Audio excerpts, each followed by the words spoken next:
Hello student, welcome to my channel Bengali টিউটরে।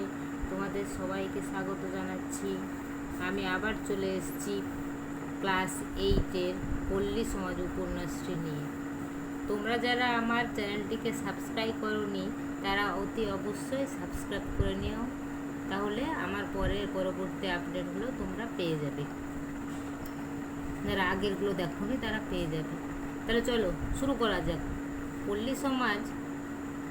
পল্লী সমাজ উপন্যাসটি শরৎচন্দ্র চট্টোপাধ্যায়ের লেখা। এই উপন্যাসটি খুব ভালো লাগবে। দেখো তাহলে আমি আগে চলে গেলাম। তাহলে 71 পেজে চলে এসো। দেখো সবুজ মতো লেখা শরৎচন্দ্র চট্টোপাধ্যায়ের যে জীবনীটা, কবি পরিচিতি, সেটা আমরা এখন পড়ব। শরৎচন্দ্র চট্টোপাধ্যায় বাংলা রবীন্দ্র সমসাময়িক উপন্যাসিকদের মধ্যে অন্যতম শ্রেষ্ঠ। এখানে একটা কথা বলি, রবীন্দ্র সমসাময়িক মানে কি? রবীন্দ্রনাথের সময়েই। আর যদি বলতো রবীন্দ্র পরবর্তী তাহলে কি হতো? রবীন্দ্র পরে। আর রবীন্দ্র পূর্ববর্তী যদি বলতো তাহলে রবীন্দ্রনাথের পূর্বে। ঠিক আছে? তাহলে দেখো শরৎচন্দ্র চট্টোপাধ্যায়ের, তোমরা অনেকেই জানো আবার অনেকেই জানো না, শরৎচন্দ্র চট্টোপাধ্যায়ের ছদ্মনাম কি বলো তো? জানো না? দেখো শরৎচন্দ্র চট্টোপাধ্যায়ের ছদ্মনাম হলো অনিলা দেবী। তাহলে শরৎচন্দ্র চট্টোপাধ্যায়ের জন্ম কত খ্রিস্টাব্দে? 1876 আর মৃত্যু 1938। তিনি রবীন্দ্রনাথের সময়েরই ঔপন্যাসিক মানে যারা উপন্যাস রচনা করেন, উপন্যাস থেকে ঔপন্যাসিক এসছে, উপন্যাসিকদের মধ্যে অন্যতম শ্রেষ্ঠ। বর্ণময় জীবনের অধিকারী তিনি। তার লেখায় কি ছিল?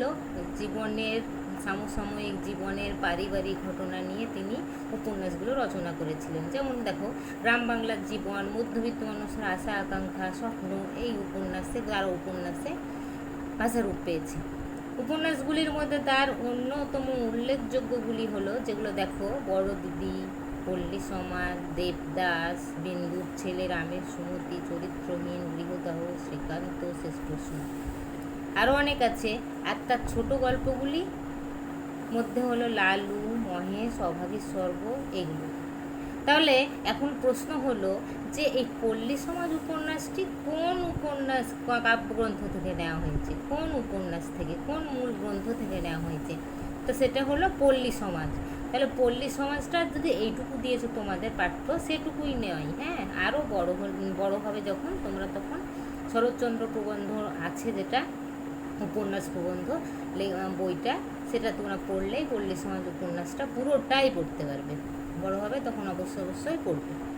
তাহলে শরৎচন্দ্র চট্টোপাধ্যায়ের কবি পরিচিতি নিয়ে যে দুটো কোশ্চেন আছে, সে দুটো এখনই অ্যান্সার করে দিই তোমাদেরকে। দেখো 1 শরৎচন্দ্র চট্টোপাধ্যায়ের লেখা দুটি উপন্যাসের নাম লেখো। তোমরা কি লিখবে? শরৎচন্দ্র চট্টোপাধ্যায়ের লেখা দুটি উপন্যাসের নাম: পল্লী সমাজ, দেবদাস, বিন্দু ছেলে, রামের সুমতি প্রভৃতি। অনেকগুলো আছে, তার মধ্যে 2-3টে দেখবে। দুটো দিয়েছে বলে দুটোই দিবে না। 2 শরৎচন্দ্র চট্টোপাধ্যায়ের লেখা দুটি ছোট গল্পের নাম কি? ছোট গল্প অনেকগুলি বলে দিয়েছিলাম আমি। দেখো লালু, মহেশ, অভাগীর স্বর্গ ইত্যাদি। এবার আমরা চলে এলাম 65 পেজে। পল্লী সমাজ উপন্যাসটি এবার আমরা পড়ব। তো চলো শুরু করা যাক। 2 দিন অবিশ্রান্ত বৃষ্টিপাত হইয়া অপরাহ্ন বেলায় একটু ধরণ করিয়াছে। চণ্ডী মণ্ডপে গোপাল সরকারের কাছে বসিয়া রমেশ জমিদারির হিসাবপত্র দেখিতেছিল। অকস্মাৎ প্রায় 20 জন কৃষক আসিয়া কাঁদিয়া পড়িল, ছোটবাবু, এ যাত্রা রক্ষে করুন। আপনি না বাঁচালে ছেলেপুলের হাত ধরে আমাদের পথে ভিক্ষে করতে হবে। রমেশ অবাক হইয়া কহিল, ব্যাপার কি? চাষিরা কহিল, 100 বিঘের মাঠ ডুবে গেল। জল বার করে না দিলে সমস্ত ধান নষ্ট হয়ে যাবে বাবু, গায়ে একটা ঘরও খেতে পাবে না। কথাটা রমেশ বুঝিতে পারিল না। গোপাল সরকার তাহাদের 2-1টা প্রশ্ন করিয়া ব্যাপারটা রমেশকে বুঝাইয়া দিল।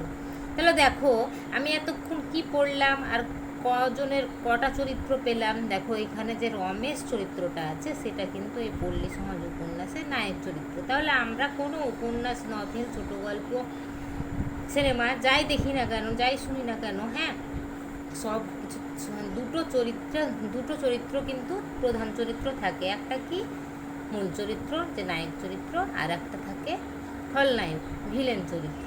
তাহলে এখানে আমরা যে রমেশ চরিত্রটা পেলাম, সেই রমেশ চরিত্রটা কিন্তু এখানে মূল চরিত্র। ওকে, দেখো 2 দিন অবিশ্রান্ত মানে কি, মানে অনবরত যে বৃষ্টি হচ্ছে, অনবরত বৃষ্টি হয়েই যাচ্ছে, 2 দিন ধরে হচ্ছে। সেই বৃষ্টিপাত কি হলো আজকে একটু অপরাহ্ন বেলায়, অপরাহ্ন মানে বিকেল বেলা। তাহলে মধ্যাহ্ন মানে কি বলো তো? মধ্যাহ্ন মানে দুপুরবেলা। সায়াহ্ন মানে কি? সায়াহ্ন মানে সন্ধ্যাবেলা। তাহলে এখানে কি বলেছে? অপরাহ্ন বেলায়, বিকেল বেলায় একটু ধরণ করিয়াছে, মানে একটু থেমেছে।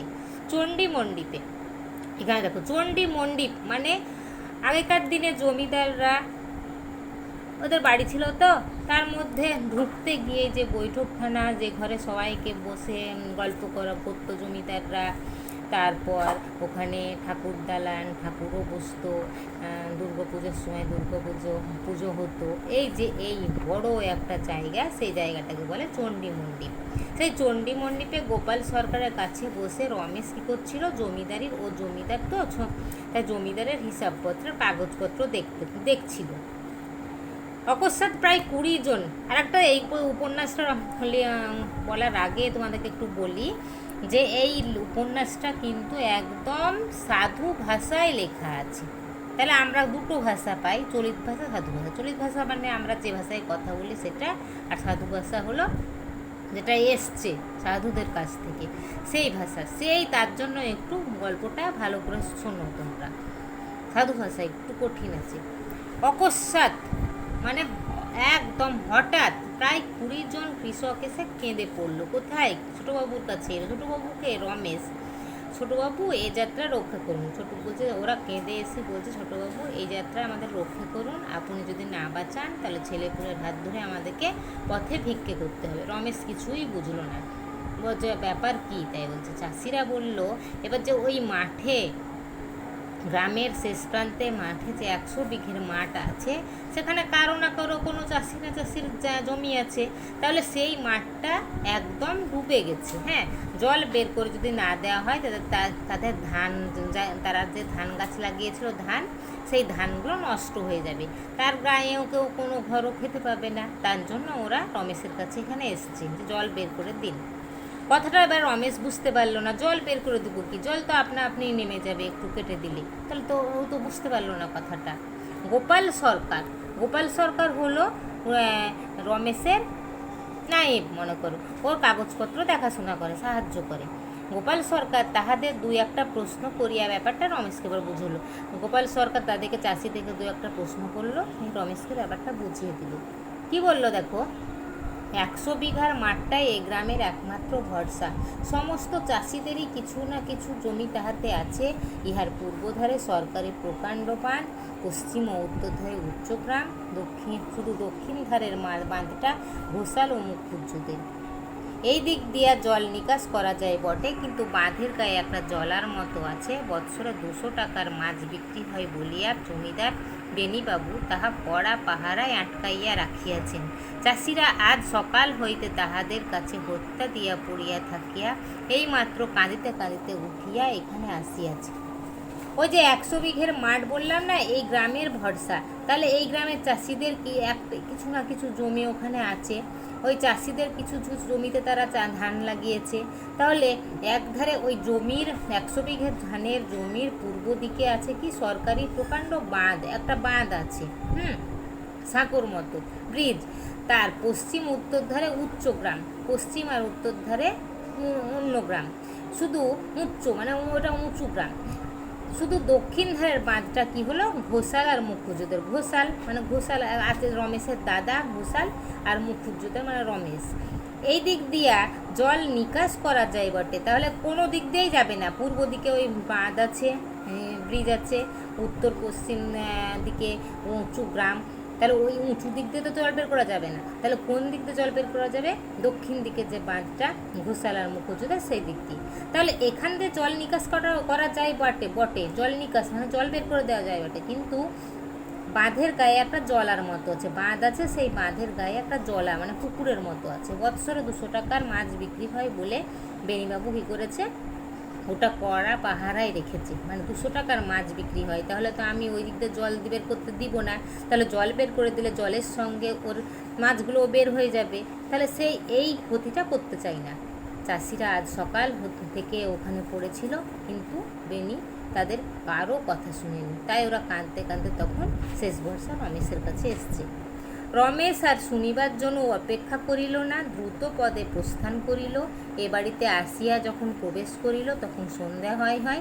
বেনি তাকিয়া ঠেস দিয়া তামাক খাইতেছে এবং কাছে হালদার মহাশয় বসিয়া আছেন, বোধ করি এই কথাই হইতেছিল। রমেশ কিছুমাত্র ভূমিকা না করিয়াই কহিল, জলার বাঁধ আটকে রাখলে তো আর চলবে না, এখনই সেটা কাটিয়া দিতে হবে। রমেশ আর শুনল না ওদের কথা, আর চাষিদের তাড়াতাড়ি উঠে গেল আর দ্রুত পদে তাড়াতাড়ি প্রস্থান করলো, ওখান থেকে চলে গেল। এ বাড়িতে যখন রমেশ এসে পৌঁছালো, এ বাড়িতে মানে বেনি ঘোষালের বাড়িতে যখন এসে পৌঁছালো তখন সন্ধ্যা হয়। বেনি তাকিয়া মানে বালিশ ঠেস দিয়ে তামাক খাচ্ছে। হালদার মশাই যেমন রমেশের নায়েব মশাই গোপাল সরকার দেখেনি, তেমনি বেনিরও নায়েব মশাই হলেন হালদার মশাই, তারা বসে আছেন। বোধ করি এই কথাই হচ্ছিল, মানে বোধ হয় ওই কথা, মানে ওই জমি জল নিকাশ করার কথা হচ্ছিল। রমেশ কিছু ভূমিকাই করলো না, যে দাদা কেমন আছেন, কী আছেন, কী সমাচার, কিছুই বলল না। গিয়ে শুরু বলে দিল, জলার বাঁধ আটকে রাখলে তো চলবে না, সেটা কাটিয়ে দিতে হবে। বেনি হুঁকাটা হালদারের হাতে দিয়া মুখ তুলিয়া বলিল, কোন বাঁধটা? রমেশ উত্তেজিত হইয়াই আসিয়াছিল, ক্রুদ্ধভাবে কহিল, জলার বাঁধ আর কটা আছে বর্দা, না কাটলে সমস্ত গাঁয়ের ধান হেজে যাবে, জল বার করে দেবার হুকুম দিন। বেনি এবার হুঁকাটা হালদার মশাইয়ের হাতে দিয়ে বলল, কোন বাঁধটা? রমেশ উত্তেজিত হয়ে এসছিল, খুব রেগেই এসছিল, ক্রুদ্ধভাবে রাগান্বিতভাবে এবার বলল, জলার বাঁধ আর কটা আছে বর্দা? তাহলে এখন বোঝা গেল বেনি হচ্ছে বর্দা রমেশের, মানে নিজের না জ্ঞাতি সম্পর্কে বর্দা। না কাটলে বলছে, জলার বাঁধটা না কাটলে গাঁয়ের ধান হেজে যাবে, মানে পচে যাবে, তাহলে জল বের করা দেবার হুকুম দেন। বেনি কহিল, সেই সঙ্গে 200-300 টাকার মাছ বেরিয়ে যাবে, খবরটা রেখেছ কি? এ টাকাটা দেবে কে, চাষারা না তুমি? বেনি এবার বলল যে, সেই সঙ্গে হ্যাঁ বের করে দেবার হুকুম দিলাম জল, কিন্তু সেই সঙ্গে 200-300 টাকার মাছ যে বেরিয়ে যাবে সেটা জানো? সেই টাকা কে দেবে, তুমি না ওই চাষিরা? রমেশ রাগ সামলাইয়া বলিল, চাষারা গরিব, তারা তো দিতে পারবেই না, আর আমিই বা দেব কেন, সে তো বুঝতে পারি নে। রমেশ রাগ রেগে বলল, চাষারা গরিব, তারা কোথায় পাবে টাকা, আর আমি কেন দেব? বেনি জবাব দিল, তাহলে আমরাই বা কেন এত লোকসান করতে যাব, সে তো আমি বুঝতে পারি নে। হালদারের দিকে চাহিয়া বলিল, খুড়ো, এমনি করে ভাইয়া আমার জমিদারি রাখবেন? ওই হে রমেশ, হারামজাদারা সকাল থেকে এতক্ষণ এইখানে পড়েই মরা কান্না কাঁদছিল, আমি সব জানি। তোমার সদরে কি দারোয়ান নেই? তার পায়ের নাগরা জুতো নেই? যাও ঘরে গিয়ে সেই ব্যবস্থা করোগে, জল আপনি নিকেশ হয়ে যাবে। বলিয়া বেনি হালদারের সঙ্গে একযোগে হি হি করিয়া নিজের রসিকতায় নিজেই হাসিতে লাগিল। বেনি আবার বলছে, তাহলে আমরা কেন এত লোকসান করব? লোকসান মানে ক্ষতি করতে যাব, বুঝতে পারে না। হালদার মশাইয়ের দিকে এবার তাকিয়ে বেনি বলছে, খুড়ো, এমনি করে ভায়া মানে রমেশ, এমনি করে ভায়া আমার জমিদারি রাখবেন? তুমি রাখতে পারবে জমিদারি? চাষিদের দিকে তো মায়া করে তুমি সবই করে দিচ্ছ। ওই হে রমেশ, হারামজাদারা, ওই চাষিরা এতক্ষণ আমার কাছেই পড়ে মরা কান্না কাঁদছিল, আমি সব জানি, কিন্তু আমি তাদের মরা কান্নায় ভুলিনি, আমি জল নিকেশ করে দিইনি। তোমার সদরে কি তোমার দারোয়ান নেই? তাকে বলো গা, হ্যাঁ, পায়ের নাগরা জুতো নেই, তাকে বলোকে যে ওই বাঁধটা পাহারা দেবে, তাহলে জল আপনি নিকেশ হয়ে যাবে, মানে কেউ যাবে না, তাহলে ওদের ধান পচুক কিছুই হোক, আমরা কি জানি, আমাদের মাছ থাকলেই হলো। বেনি হালদারের সঙ্গে এবার একযোগে হাসতে লাগলো, বেনি আর হালদার মশাই হাসতে লাগলো। রমেশ আর সহ্য করে হইতেছিল না, তথাপি সে প্রাণপণে নিজেকে সম্বরণ করিয়া বিনীতভাবে বলিল, রমেশের আর সহ্যই হচ্ছিল না, তথাপি তবুও সে প্রাণপণে নিজেকে সম্বরণ করলো, মানে নিজের রাগটাকে সম্বরণ করলো এবং বিনীতভাবে বলল, রমেশ বলল যে ভেবে দেখুন বড়দা, আমাদের 3 ঘরে 200 টাকার লোকসান বাঁচাতে গিয়ে গরিবদের সারা বছর যে ধান মারা যাবে, যেমন করে হোক 7,000 টাকা ক্ষতি তাদের হবেই। তাই বলছে দেখুন, আমাদের জন্য, আমাদের 2-3 ঘরের জন্য, ও 200 টাকার জন্য ওদের 5-7 হাজার টাকা ক্ষতি হবে, তাহলে ওরা যে সারা বছর খেতেই পাবে না, কি হবে? বেনি হাতটা উল্টাইয়া বলিল, হ্যাঁ হলোই, তাদের 5,000ই যাক আর 50,000ই যাক, আমার গোটা সদরটা কোপালেও তো 2 পয়সা বার হবে না যে ও সারাদের জন্য 200 টাকা উড়িয়ে দিতে হবে। রমেশ শেষ চেষ্টা করিয়া বলিল, এরা সারা বছর খাবে কি? বেনি বলছে, এবার ওরা 5,000ই যাক আর 50,000ই হোক, আমি তো কিচ্ছু বের করব না। হ্যাঁ, ওই সালাদের জন্য আমি 200 টাকা উড়িয়ে দিতে পারবো না। বেনি রমেশ তখন বলছে, তাহলে এরা সারা বছর খাবে কি? যেন ভারী হাসির কথা। বেনি একবার এই পাশ একবার ও পাশ হেলিয়া দুলিয়া মাথা নাড়িয়া হাসিয়া থুতু ফেলিয়া শেষে স্থির হইয়া কহিল, খাবে কি? দেখবে বেটারা যে যার জমি বন্ধক রেখে আমাদের কাছেই টাকা ধার করতে ছুটে আসবে। ভাইয়া, মাথাটা একটু ঠান্ডা করে চলো। কর্তারা এমনি করে বাড়িয়ে গুছিয়ে এই যে 1-8 টুকরো উচ্ছিষ্ট ফেলে রেখে গেছেন, এই আমাদের নেড়েচুড়ে গুছিয়ে গাছিয়ে খেয়ে দিয়ে আবারও ছেলেদের জন্য রেখে যেতে হবে। ওরা খাবে কি? ধার কর্জ করে খাবে, নইলে আর বেটাদের ছোট লোক বলেছে কেন? যেন রমেশ যখন বললো এরা সারা বছর খাবে কি, যেন খুব হাসির কথা বলেছে। বেনি আর হালদার মশাই খুব হাসতে লাগলো। কি করলো? এপাশ ঘুরলো, ওপাশ ঘুরলো, মাথা দুলোলো, থুতু ফেললো, তারপর বলছে খাবে কি? তাহলে ওরা আমাদের কাছে জমি বন্ধক দেবে, তারপর আমাদের কাছে টাকা নিবে। হ্যাঁ, এটাই তো হয়ে আসছে। দেখবে কোনো জমিদার আগে থেকেই যুগ যুগ থেকেই চলে আসছে এরকম, যে গরিবরা গরিবই থেকে গেছে আর জমিদাররা জমিদারই থেকে গেছে। তাহলে গরিবরা যখন খেতে পায় না, তখন কি করে? জমিদারদের কাছে টাকা ধার করতে দেয়, টাকা ধার করে নিয়ে আসে, কড়া সুদে টাকা ধার করতে নিয়ে আসে। মানে সুদ কেন বলো তো?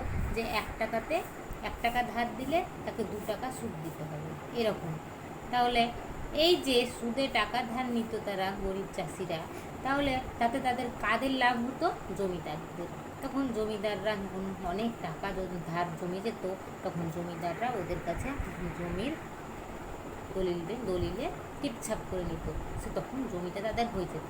এই যে বন্ধক রেখে, জমিটা বন্ধক রেখে তাদের কাছে তখন টাকা ধার নিতে আসতো। তার জন্য রমেশকে বলছে, তাই একটু মাথাটা ঠান্ডা করো, আমাদের বাবারা এইরকম করেই আমাদের জন্য সম্পত্তি রেখে গেছে, গুছিয়ে গাছিয়ে আমাদেরকেও খেতে হবে, আমাদের ছেলেদের জন্য রেখে যেতে হবে। তাহলে ওদের বেটাদের ছোটো লোক বলেছে কেন? ওরা তো ধার করেই খাবে। লজ্জায় ঘৃণায় লজ্জায় ক্রোধে ক্ষোভে, কথা চারটে দেখো, চারটে। ঘৃণায়, রমেশের খুব ঘৃণা হলো তার দাদার জন্য। লজ্জায়, নিজেকে মরে যেতে ইচ্ছে হলো। লজ্জায়, ক্রোধে মানে রাগে, ক্ষোভে মানে দুঃখে, অভিমানে রমেশের চোখ মুখ উত্তপ্ত হয়ে উঠল, চোখ মুখ গরম হয়ে গেল। কিন্তু কণ্ঠস্বর শান্ত রাখিয়াই বলিল, আপনি যখন কিছুই করবেন না বলে স্থির করেছেন, তখন এখানে দাঁড়িয়ে তর্ক করে লাভ নেই। আমি রমার কাছে চললুম, তার মত হলে আপনার একার মতে কিছু হবে না। কস্তুর চুপ করে শান্ত কণ্ঠস্বর করে বলল, আপনি যখন মনে করেছেন কিছুই করবেন না, তখন আপনার সঙ্গে দাঁড়িয়ে আমার তর্ক করে লাভ নেই। আমি রমার কাছে চললুম। হ্যাঁ, রমার কাছে, রমার যদি মত হয় তাহলে আমি কাটিয়ে দিতে পারবো বাঁধটা। তাহলে এখানে লক্ষ্য করেছো, 3 পরিবার, 3 শরিক ওরা। বেনি ঘোষাল, রমেশ আর রমা। তাহলে বেনির মুখ গম্ভীর হইল, বলিল, বেশ, গিয়ে দেখো গে, তার আমার মত ভিন্ন নয়, সে সোজা মেয়ে নয় ভাইয়া, তাকে ভোলানো সহজ নয়। আর তুমি তো ছেলে মানুষ, তোমার বাপকেও সে চোখের জলে নাকের জলে করে তবে ছেড়েছিল, কি বলো খুড়ো?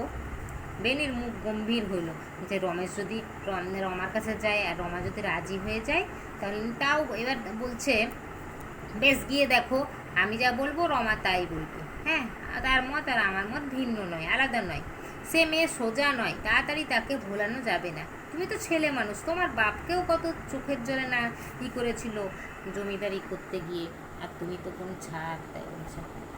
কি বলো খুড়ো? খুড়োর মতামতের জন্য রমেশের কৌতূহল ছিল না। বেনির এই অত্যন্ত অপমানকর প্রশ্নের উত্তর দিবারও কোনো প্রবৃত্তি হইল না, নিরুত্তরে বাহির হইয়া গেল। খুড়োর মতামত মানে হালদার মশাই কী বলবেন সেটা শোনার জন্য সে দাঁড়িয়ে রইল না রমেশ। খুব তার দুঃখ হলো যে নিজের বলতে বলতে তার বাবাকেও তুলছে, তাহলে অপমানকর প্রশ্নের উত্তর দেওয়া তার প্রবৃত্তি হলো না, তার মনের এলোই না যে তাদের সঙ্গে আমি তর্ক করি। নিরুত্তরে মানে কথা না বলে সে বের হয়ে চলে এলো। প্রাঙ্গণে তুলসী মূলে সন্ধ্যা প্রদীপ দিয়া প্রণাম সাঙ্গ করিয়া রমা মুখ তুলিয়া বিস্ময়ে অবাক হইয়া গেল। ঠিক সম্মুখে রমেশ দাঁড়াইয়া, তাহার মাথার আঁচল গলায় জড়ানো, ঠিক যেন সে এইমাত্র রমেশকেই নমস্কার করিয়া মুখ তুলিল। ক্রোধের উত্তেজনায় উৎকণ্ঠায় মাসির সেই প্রথম দিনে নিষেধ বাক্য রমেশের স্মরণ ছিল না। প্রাঙ্গণে তুলসী মূলে সন্ধ্যা প্রদীপ দিয়ে প্রণাম সাঙ্গ করে রমা যখন মুখ তুলছে তখন সামনে কি দেখলো? রমেশকে। মনে হচ্ছে সে যেন রমেশকেই প্রণাম করে উঠল, তার গলায় আঁচল জড়ানো। রমেশকে নমস্কার করে মুখ তুলল। ক্রোধের উত্তেজনায় রমার মাসি যে রমেশকে অপমান করেছিল সেটা তার মনে ছিল না, তাই সে সোজা ভিতরে এসে উপস্থিত হইয়াছিল এবং রমাকে তদবস্থায় দেখিয়া নিঃশব্দে অপেক্ষা করিতেছিল দুজনের মাঝখানে করে দেখা।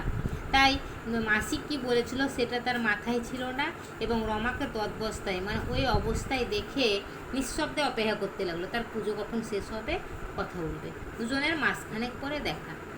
রমেশ কহিল, তুমি নিশ্চয়ই সমস্ত শুনেছ, জল বের করে দেওয়ার জন্য তোমার মত নিতে এসেছি। রমার বিস্ময়ের ভাব কাটিয়া গেল। সে মাথায় আঁচল তুলিয়া দিয়া কহিল, সে কেমন করে হবে? তাছাড়া বড়দার মত নেই জানি, তার একলা রমতে কিছুই আসে যাই না। রমা একটুখানি ভাবিয়া কহিল, জল বার করে দেওয়াই উচিত বটে, কিন্তু মাছ আটকে রাখার কি বন্দোবস্ত করবেন? রমেশ কহিল, অত চলে কোনো বন্দোবস্ত হওয়া সম্ভব নয়। এবছর সে টাকাটা আমাদের ক্ষতি স্বীকার করতেই হবে, না হলে গ্রাম মারা যায়। রমেশ এবার বলছে যে তুমি তো সমস্তই শুনেছ রমা, জল বের করে দেওয়ার জন্য আমি তোমার মত নিতে এসেছি।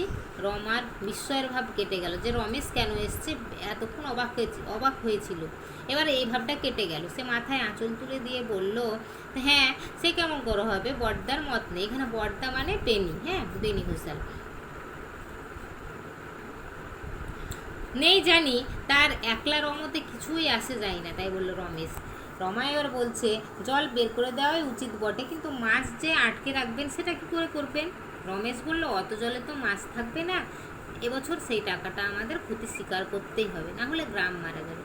রমা চুপ করিয়া রহিল। রমেশ কহিল, তাহলে অনুমতি দিলে? রমা মৃদু কণ্ঠে কহিল, না, অত টাকা লোকসান আমি করতে পারবো না। রমেশ বিস্ময়ে হতবুদ্ধি হইয়া গেল। এই লাইনটা ইম্পর্টেন্ট। রমেশ বিস্ময়ে হতবুদ্ধি হইয়া গেল।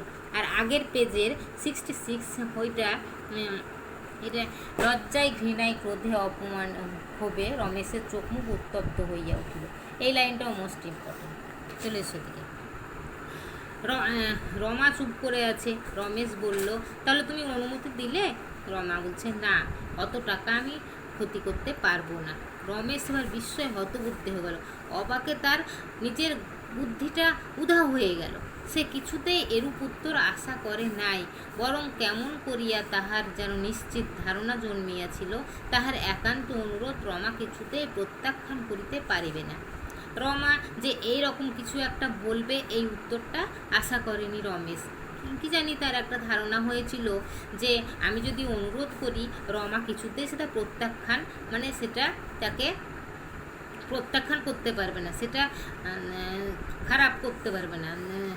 মানে প্রত্যাখ্যানটা কী করেও তোমাদের বোঝাবো, যে এই একান্ত অনুরোধ রমা কিছুতেই প্রত্যাখ্যান করতে পারবে না, কিছুতেই অরাজি হবে না, রাজি হবেই, এই জাতীয় কথাটা বলছে এখানে। হ্যাঁ, রমা মুখ তুলিয়াই বোধ করি রমেশের অবস্থাটা অনুভব করিল। রমা এবার মুখ তুলে রমেশের অবস্থাটা অনুভব করিল। রমেশ কী করছে সেটা দেখলো। কহিল, তাছাড়া বিষয় আমার ভাইয়ের, আমি অভিভাবক মাত্র। রমেশ কহিল, না, অর্ধেক তোমার। রমা বলিল, শুধু না আমি, বাবা নিশ্চয়ই জানতেন সমস্ত বিষয় যতীনই পাবে, তাই অর্ধেক আমার নামে দিয়ে গেছেন।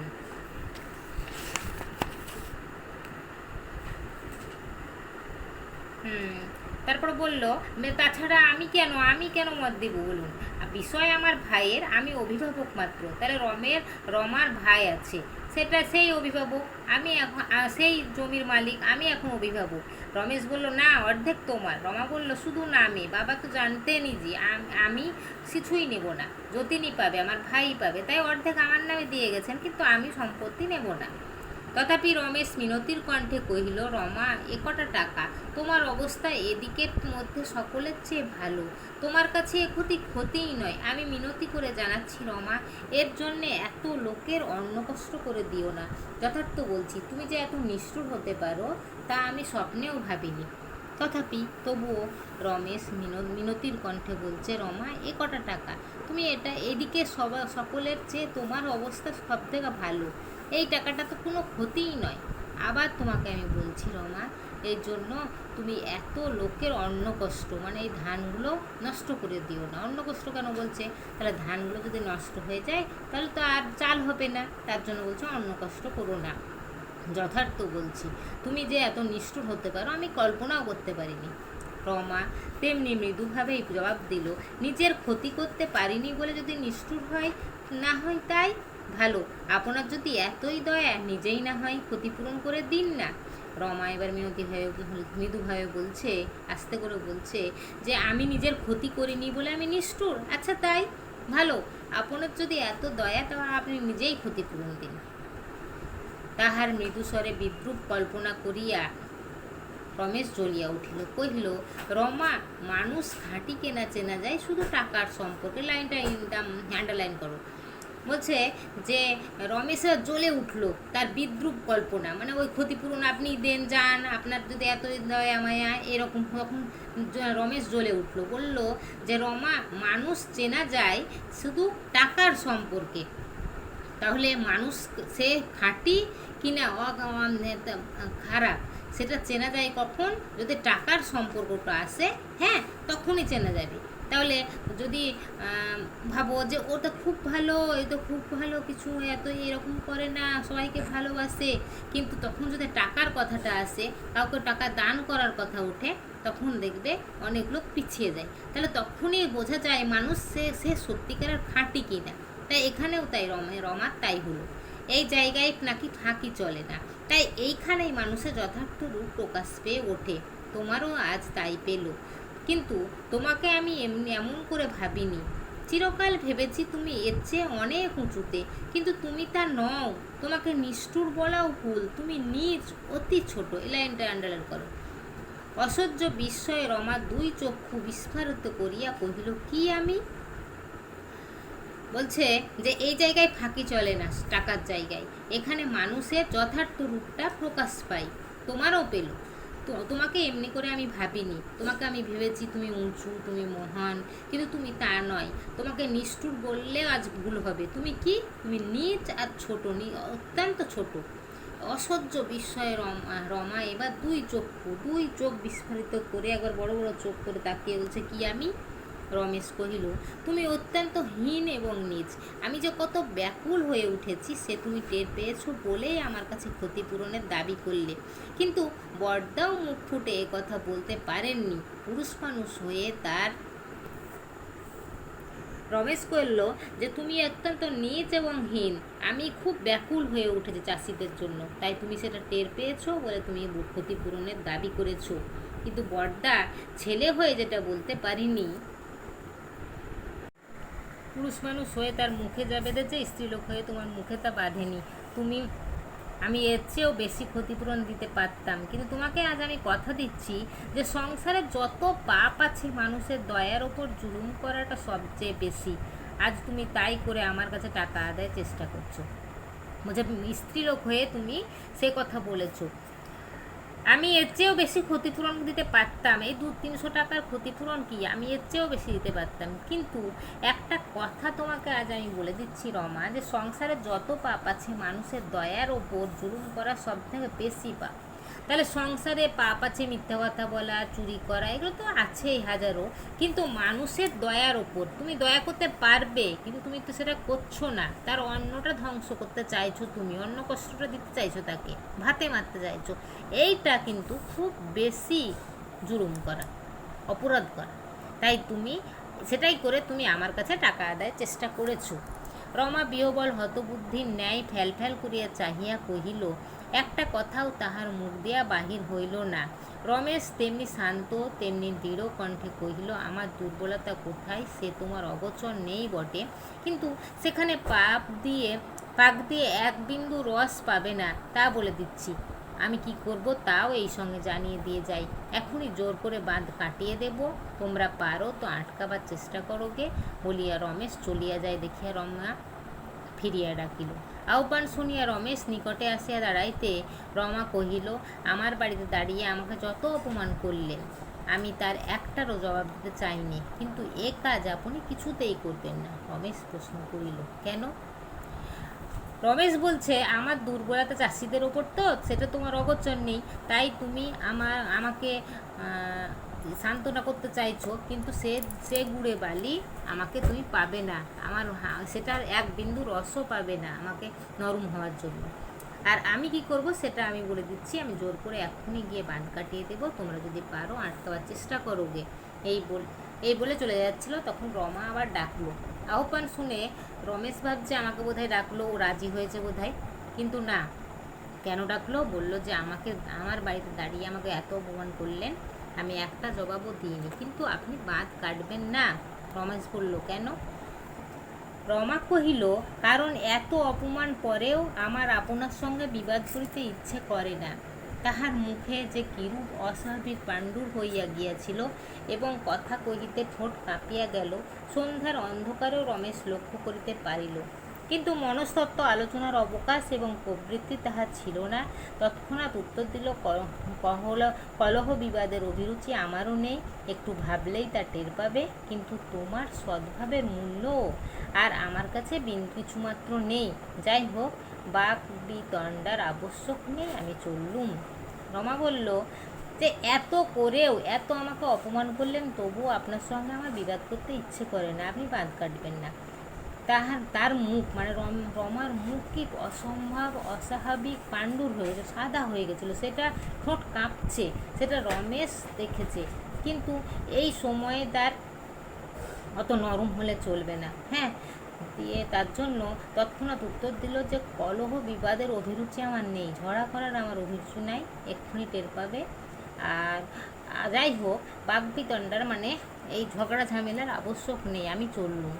মাসি ওপরে ঠাকুর ঘরে আবদ্ধ থাকায় এ সকলের কিছুই জানিতে পারেন নাই। ওর মাসি মানে রমার মাসি ওপরে ছিল ঠাকুর ঘরে, এ সকল কথা হলো কিছু জানতে পারল না। নিচে আসিয়া দেখিলেন রমা দাসীকে সঙ্গে লইয়া বাহির হইতেছে। আশ্চর্য হইয়া প্রশ্ন করিলেন, এই জলকাদায় সন্ধ্যার পর কোথায় যাস রমা? নিচে যখন তিনি নামলেন মাসি, তখন দেখলেন যে রমা তার দাসীকে নিয়ে বের হচ্ছে। তখন মাসি প্রশ্ন করলো তাকে যে, এই যে জলকাদা দিনে তুই সন্ধ্যার পর কোথায় যাচ্ছিস রমা? এরপর একবার বর্দার ওখানে যাও মাসি। দাসী কহিল, পথে আর এতটুকু কাদা পাবার জো নেই দিদিমা। ছোটবাবু এমনই রাস্তা বাঁধিয়ে দিয়েছেন যে সিঁদুর পড়লে কুড়িয়ে নেওয়া যায়, ভগবান তাকে বাঁচিয়ে রাখুন। গরিব দুঃখী সাপের হাত থেকে রেহাই পেয়ে বেঁচেছে। রমা বলল, একবার বর্দার কাছে যাবো মাসি। দাসী বলল, দিদিমা পথে একটুও কাদা নেই, ছোটবাবু এমন করে রাস্তা দিয়ে বাঁধিয়ে দিয়েছেন যে যদি সিঁদুর একটু পড়ে তা সিঁদুরটা কুড়িয়ে নেওয়া যাবে, ভগবান তাকে বাঁচিয়ে রাখুন, আশীর্বাদ করছি। গরিব দুঃখী এই জল কাদায় সাপের হাত থেকে রেহাই পেয়েছে। তারপরে এসো, এতক্ষণ গেল যেখানে আসল ঘটনা তা সেটাই এবার যাচ্ছি। তখন রাত্রি বোধ করি 11টা। বেনির চণ্ডীমণ্ডপ হইতে অনেকগুলি চাপা লোকের গলার আওয়াজ আসিতেছিল। আকাশে মেঘ কতকটা কাটিয়া গিয়া ত্রয়োদশীর অস্বচ্ছ জ্যোৎস্না বারান্দার ওপর আসিয়া পড়িয়াছিল। সেইখানে খুঁটিতে ঠেস দিয়া একজন ভীষণাকৃতি পৌঢ় মুসলমান চোখ বুজিয়া বসিয়াছিল। তাহার সমস্ত মুখের ওপর কাঁচা রক্ত জমাট বাঁধিয়া গিয়াছে, পরনের বস্ত্র রক্তে রাঙা, কিন্তু সে চুপ করিয়া আছে। বেনি চাপা গলায় অনুনয় করিতেছেন, কথা শোন আকবর, থানায় চল। 7 বছর যদি তাকে না দিতে পারি তো ঘোষাল বংশের ছেলে নই আমি। পিছনে চাহিয়া কহিল, রমা তুমি একবার বলো না, চুপ করে রইলে কেন? কিন্তু রমা তেমনি কাঠের মতো নীরবে বসিয়া রহিল। আকবর আলী একবার চোখ খুলিয়া সোজা হইয়া বসিয়া বলিল, সাবাস, হ্যাঁ, মায়ের দুধ খেয়েছিল বটে ছোটবাবু, লাঠি ধরলে বটে। যখন এই ঘটনাটা হচ্ছে, কয়েকটা লোকের আমরা পেলাম যে কেউ একজন মারামারি করে রক্ত লেগে আছে শরীরে। সেই ঘটনাটা দেখো এবার। রাত্রি 11টা, বেনির চণ্ডীমণ্ডপ থেকে অনেকগুলি চাপা লোকের আওয়াজ পাওয়া যাচ্ছে। আকাশের মেঘ কেটে গেছে, স্বচ্ছ পূর্ণিমা রাত চলে এসছে, বারান্দার ওপর পড়েছে, আর খুঁটিতে ঠেস হয়ে দিয়ে একজন পৌঢ় মুসলমান বৃদ্ধ চোখ বুজে বসেছিল। তার মুখের ওপর কাঁচা রক্ত, মানে রক্তটা কিছুক্ষণ হলেই হয়েছে বা এখনো জমাট বেঁধে আছে। পরনের বস্ত্র তার রক্তে রাঙা, চোখ বুজিয়া সে বসে আছে।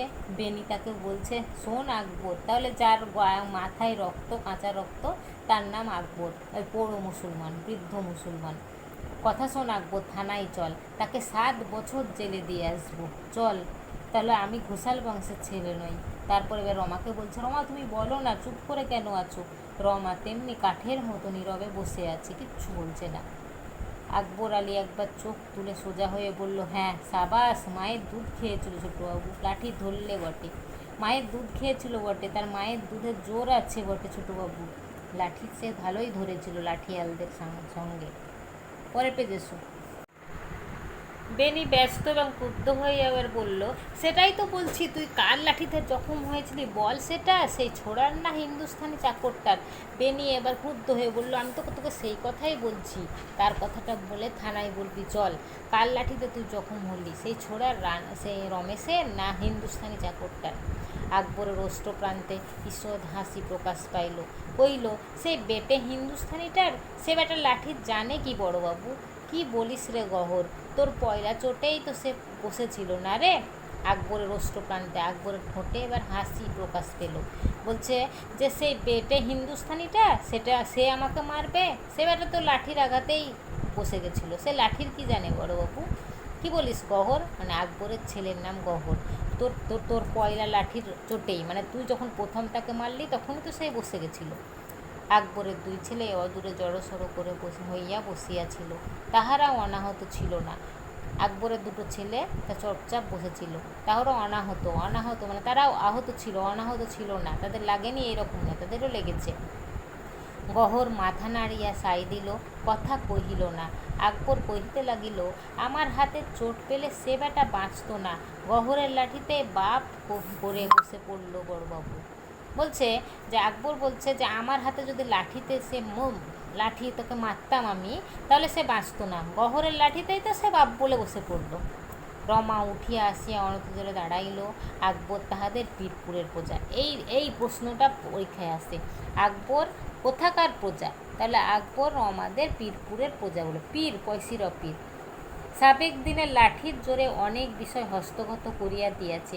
আজ সন্ধ্যার পরে ক্রোধে অভিমানে ক্ষিপ্তপ্রায় হইয়া রমা তাহাকে ডাকাইয়া আনিয়া বাঁধ পাহারা দিবার জন্য পাঠাইয়া দিয়াছিল এবং ভালো করিয়া একবার দেখিতে চাহিয়াছিল রমেশ শুধু সেই হিন্দুস্থানিটার গায়ের জোরে কেমন করিয়া কি করে।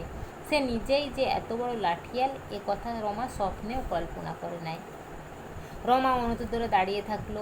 আকবর তার প্রজা রমার সাবেক দিনের লাঠিয়াল, মানে লাঠিতে তাকে কেউ পারত না। হ্যাঁ, আজ সন্ধ্যার পর যখন রমেশ অপমান করে যায় রমাকে, তখন ক্রোধে অভিমানে রমা কী করলো, আকবরকে ডেকে আনলো আর বাঁধ পাহারা দেওয়ার জন্য তাকে রাখলো। ভাবলো যে আকবর খুব বড় লাঠিয়াল, তাহলে সে যদি পাহারা দেয় বাঁধটা, তাহলে রমেশ তো ভেস্তেই পারবে না, আর রমেশ যে এত বড় লাঠিয়াল সেটা রমা জানতই না। আকবর রমার মুখের প্রতি চাহিয়া বলিল, তখন ছোটবাবু সেই ব্যাটার লাঠি তুলে নিয়ে বাঁধ আটক করে দাঁড়ালো দিদিটা কোন? 3 বাপ বেটায় মোড়ে হঠাতে নাড়লাম, আধারে বাঘের মতো তেনার চোখ জ্বলতে লাগলো। কইলেন, আকবর, বুড়ো মানুষ, তুই সরে যা, বাঁধ কেটে না দিলে সারা গাঁয়ের লোক মারা পড়বে, তাই কাটতেই হবে। তোর আপনার গায়েও তো জমি জমা আছে, সমঝে দেখ রে, সব বরবাদ হয়ে গেলে তোর কেমন লাগে? আকবর এবার বলতে লাগলো, রমাকে। বলছে দিদি ঠাকুরুন জানেন আমরা 3 বাপ বেটাই হটাতে পারলাম না, মোরা মানে আমরা হঠাতে মানে সরাতে নাড়লাম মানে পারলাম না। কাকে? রমেশকে।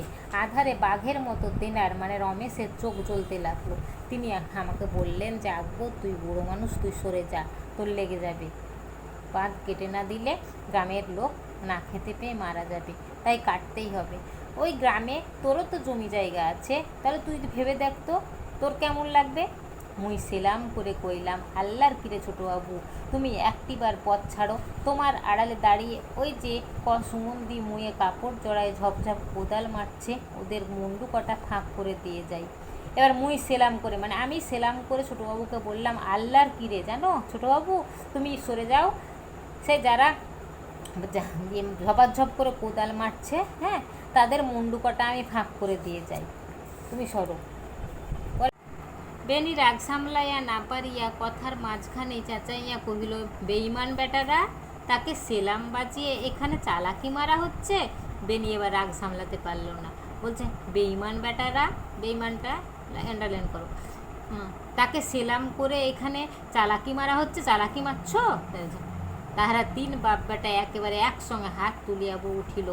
আকবর কর্কশ কণ্ঠে কহিল খবরদার বড়বাবু, বেঈমান কইও না, মোরা মুসলমানের ছালে, সব সইতে পারি ও পারি না। তারপর তারা যখন বেঈমান বলেছে আকবরকে, তখন তারা 3 বাপ বেটায় একসঙ্গে হাত তুলে উঠেছে। আকবর কর্কশ কণ্ঠে খুব গর্জন করে উঠলো, বলছে খবরদার বড়বাবু, বেঈমান আমাদেরকে বলবে না, আমরা মুসলমানের ছেলে, সব সইতে পারি, বেঈমান পারি না। কপালে হাত দিয়া খানিকটা রক্ত মুছিয়া ফেলিয়া রমাকে উদ্দেশ্য করিয়া কহিল কারে বেঈমান কয় দিদি? ঘরের মধ্যে বসে বেঈমান কইছ বড়বাবু, চোখে দেখলি জানতে পারতে ছোটোবাবু কি। বেনি মুখ বিকৃত করিয়া কহিল ছোটোবাবু কি? তাই থানায় গিয়ে জানিয়ে আই না, বলবি তুই বাঁধ পাহারা দিচ্ছিলি, ছোটোবাবু চড়াই হয়ে তোকে মেরেছে। আকবর জিভ কাটিয়া কহিল তোবা তোবা, দিনকে রাত করতে বলো বড়বাবু। কপালের রক্ত হাত দিয়ে মুছে রমাকে বলল এবার যে বেঈমান কাকে বলছো বলো তো দিদি? ঘরের মধ্যে বসে তুমি বড়বাবু বেঈমান করছে, যদি চোখে দেখতে ছোটোবাবুকে জানতে পারতে। তখন বেনি আর বলছে হ্যাঁ তাই তো বলছি, চল চল থানায় চল, তাকে বলে আসবি যে তুই বাঁধ পাহারা দিচ্ছিলি, ছোটোবাবু তোকে মেরেছে। আকবর এবার জিভ কেটে বলল কি বলল তোবা তোবা, দিনকে রাত করতে বলছো? দিন যেটা এখন সেটাকে রাত করতে বলছো, আমাকে মিথ্যে কথা বলতে বলছো? বেনি কহিল না হয় আর কিছু বলবি, আজ গিয়ে জখম দেখিয়ে আয় না, কাল ওয়ারেন্ট বার করে একসঙ্গে একেবারে হাজতে পড়ব। রমা তুমি ভালো করে আর একবার বুঝিয়ে বলো না, এমন সুবিধে যে আর কখনো পাওয়া যাবে না। রমা কথা কহিল না, শুধু আকবরের মুখের প্রতি একবার চাহিল। আকবর ঘাড় নাড়িয়া বলিল না দিদি ঠাকুর, ও আমি পারবো না। বেনি ধমক দিয়া বলল পারবি না কেন? এটা আইল্যান্ড করো। বেনি বলল আর কিছু না হয় বলবি, মিথ্যে কথা পারবি না তো, আজকে জখম দেখিয়ে আয়, কাল ওয়ারেন্ট কাগজ বের করে আমি একেবারে তাকে হাজতে পড়বো। হ্যাঁ রমা তুমি আর একটু ভালো করে বলো না, এমন সুবিধা আর পাওয়াই যাবে না। রমা কিছু বলল না, শুধু আকবরের দিকে তাকালো। আকবর এবার বলছে না দিদি ঠাকুর আমি পারবো না। বেনি এবার ধমক দিয়ে বলছে পারবি না কেন? এবার আকবরও ছাঁচাইয়া কহিল কি কও বড়বাবু, শরম নেই মোর? 5খানা গাঁয়ের লোক মোরে সর্দার কয় না? দিদি ঠাকুরন তুমি হুকুম করলে আসামি হয়ে জেল খাটতে পারি, ফরিদি কব কোন কালামুয়ে। রমা মৃদুকণ্ঠে একবার মাত্র কহিল পারবে না আকবর।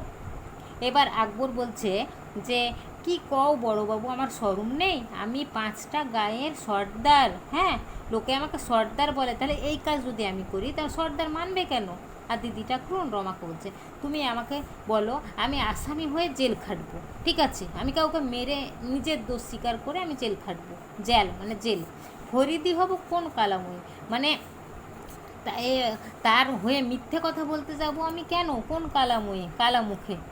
রমা মৃদুকণ্ঠে এবার বলল তুমি পারবে না আকবর। আকবর সবেগে মাথা নাড়িয়া বলিল না দিদি ঠাকুর, মোরা সব পারি, সদরে গিয়ে গায়ের চোর দেখাতে পারি না। ওঠরে গহর, এইবার ঘরকে যাই, মোরা নালিশ করতে পারবো না। এই লাইনটা আন্ডারলাইন করো। বলিয়া তাহার উঠিবার উপক্রম করিল।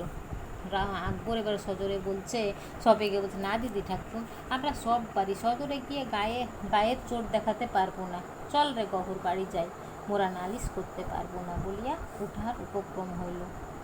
বেনি ক্রুদ্ধ নিরাশায় তাহাদের দিকে চাহিয়া দুই চোখে অগ্নিবর্ষণ করিয়া মনে মনে অকথ্য গালিগালাজ করিতে লাগিল এবং রমার একান্ত নিরুদ্যম স্তব্ধতার কোনো অর্থ বুঝিতে না পারিয়া তুষের আগুনে পুড়িতে লাগিল।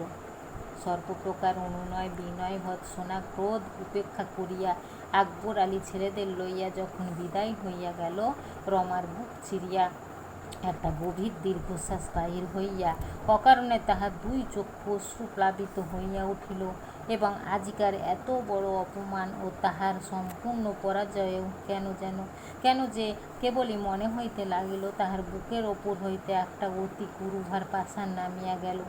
ইহার কোনো হেতুই সে খুঁজিয়া পাইল না।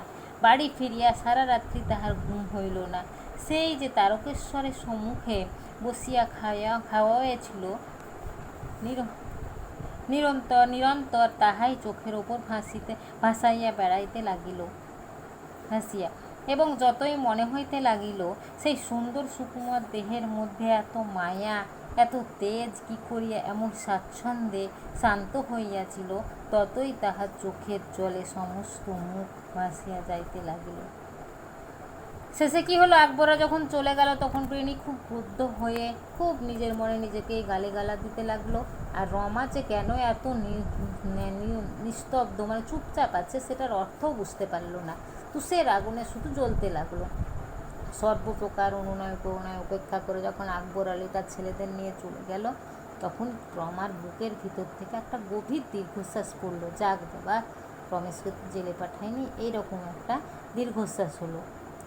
আর এত সন্ধ্যাবেলায় যে তাকে এত অপমান করলো রমেশ, তবুও তার পরাজয় হলো।